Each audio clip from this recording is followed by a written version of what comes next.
mga Akkadians ang ikalawang imperyo na namuhay sa Mesopotamia. Pinamunuan ito ni Sargon na pinag-isa ang mga watak-watak sa lungsod-estado sa Mesopotamia. Hindi nagtagal, bumagsak rin ang imperyong ito sanhi ng muling pagsasarili ng mga lungsod.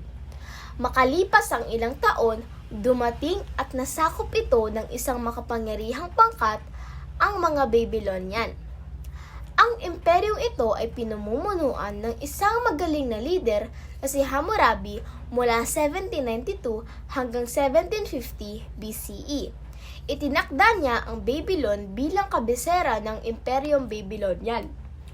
Nagtakda si Hammurabi ng batas na nakasulat sa isang malaking bato at tinawag itong Hammurabi Code.